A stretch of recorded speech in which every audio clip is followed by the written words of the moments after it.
25 নম্বর সূরা সূরা আল ফুরকানের 63 নম্বর আয়াতে আমার আল্লাহ ঘোষণা করে দিলেন ওয়া ইবাদুর রাহমানিল্লাযীনা ইয়ামশুনা আলাল আরদি হাওনা। আমার আল্লাহ ঘোষণা করে দিলেন মুসলমানেরা, এই দুনিয়ার জমিনে যারা নিজেকে আশিকের রাসূল দাবি করবে, আমি আল্লাহর গোলাম দাবি করবে, নিজেকে মুমিন মুত্তাকি দাবি করবে, আমি আল্লাহর গোলামের 1 নাম্বার গুণ হলো আমার গোলাম দুনিয়ার জমিনে কোনদিন অহংকার করতে পারে না। ঠিক কিনা বলেন? আমার বন্ধুগণ, এই বৃহত্তর মৌলভী বাজারের কুলাউড়া যে মুসলমানকে আল্লাহ টাকার মালিক বানিয়েছেন, মিল ফ্যাক্টরির মালিক বানিয়েছেন, কলকারখানার মালিক বানিয়েছেন, শিল্পের মালিক বানিয়েছেন, গাড়ির মালিক, বাড়ির মালিক। আপনার একটা ছেলে UK, USA, Italy, France, Australia, Canada, middle east, সুইজারল্যান্ডে থাকে।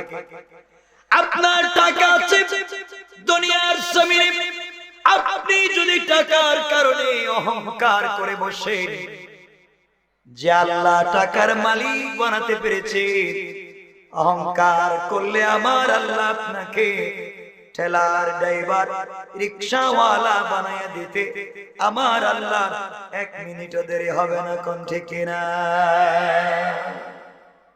আল্লাহ পারবেন? কথা বলছেন না কেন?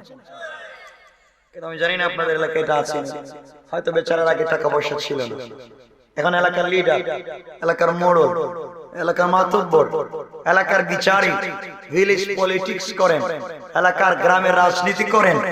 এখন নতুন টাকা হয়েছে, টাকার গরমে এলাকায় এসে বিচার করতে গিয়ে 1 কাপ লাল চা খেয়ে এদিকের বিচার এদিকে দিয়ে দেয়। এটা আপনাদের এলাকায় নেই, সত্য কথা।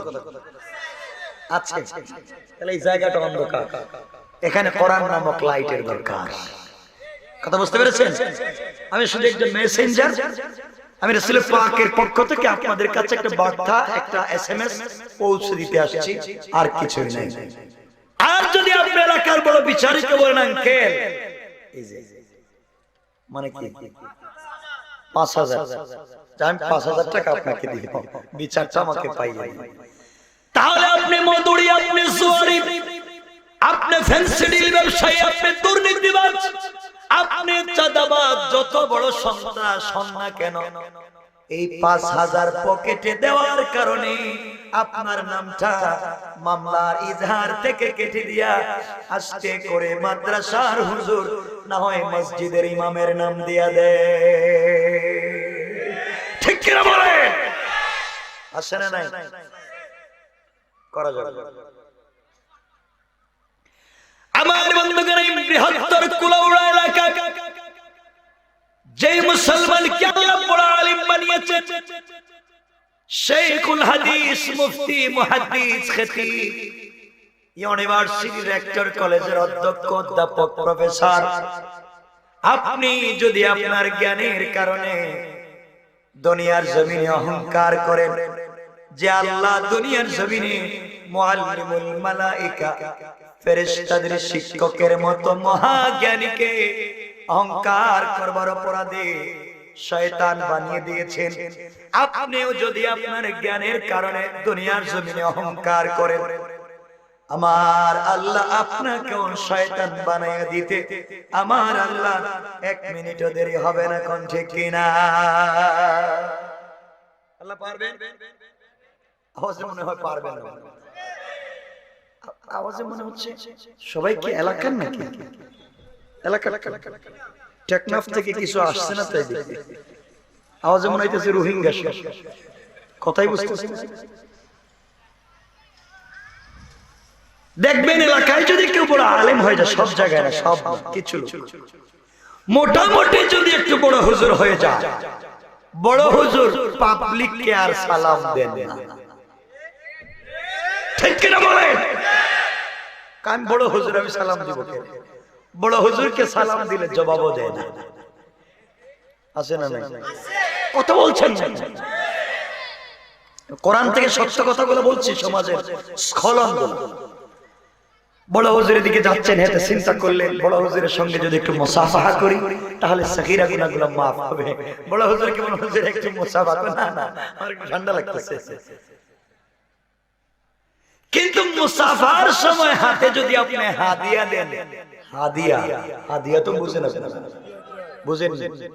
হাদিয়া যদি দেন কো থ্যাংক ইউ, ভেরি গুড, আবার এই শরৎ দিও, ঠিক কিনা বলেন?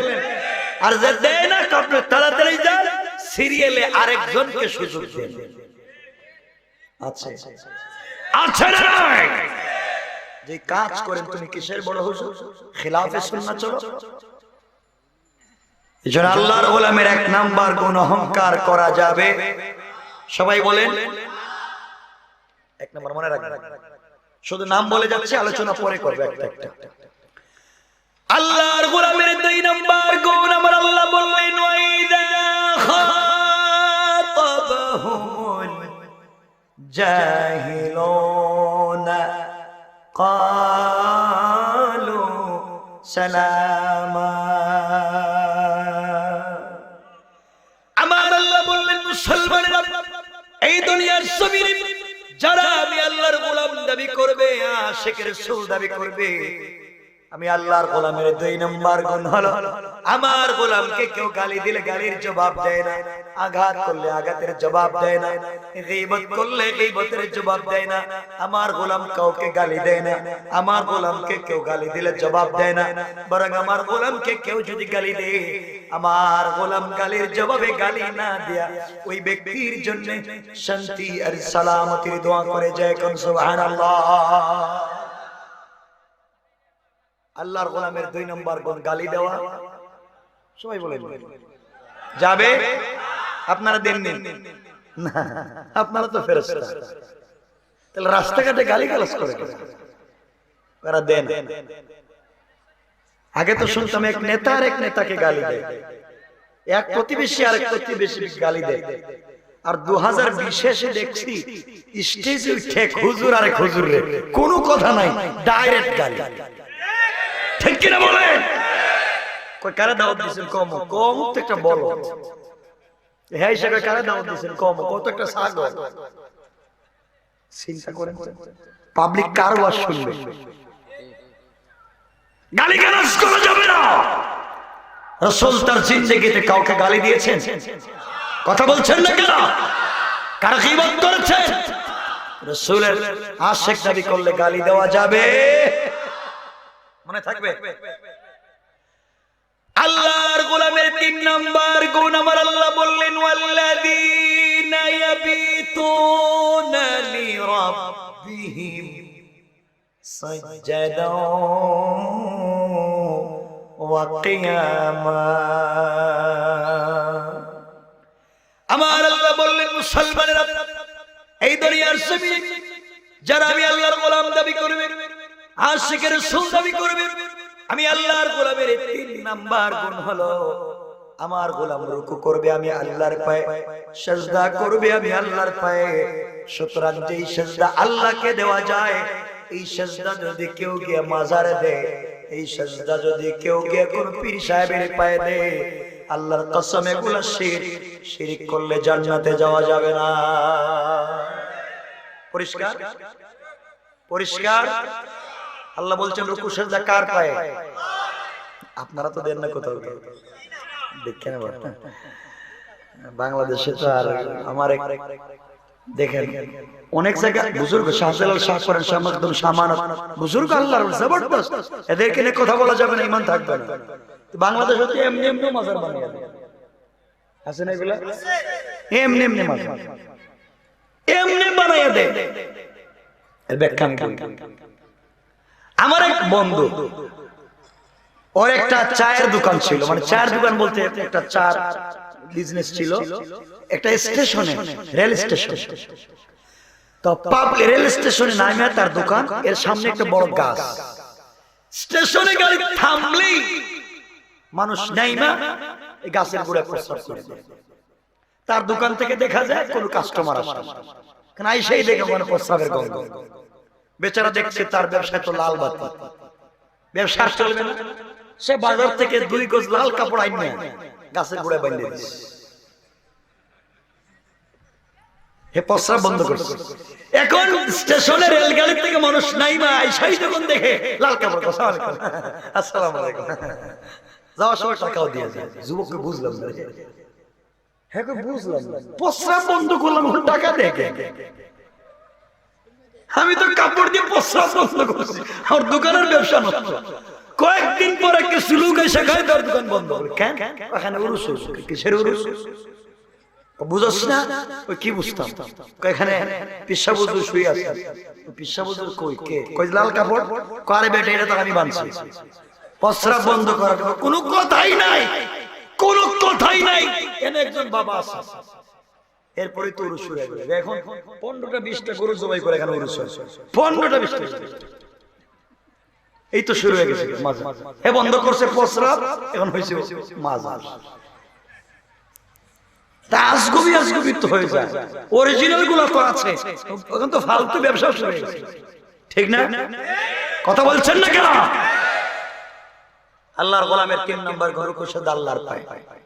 শুধু নাম বলছি, পরে কিন্তু আলোচনা করব, আর আপনাদের তো কষ্ট হবে। আল্লাহর গোলামের 4 নম্বর গুণ আমার আল্লাহ বললেন, ওয়াল্লাযীনা ইয়াকুলুনা রাব্বানা সরিফ আন্না আযাব জাহান্নাম ইন্না আযাবাহা কানা গারামা।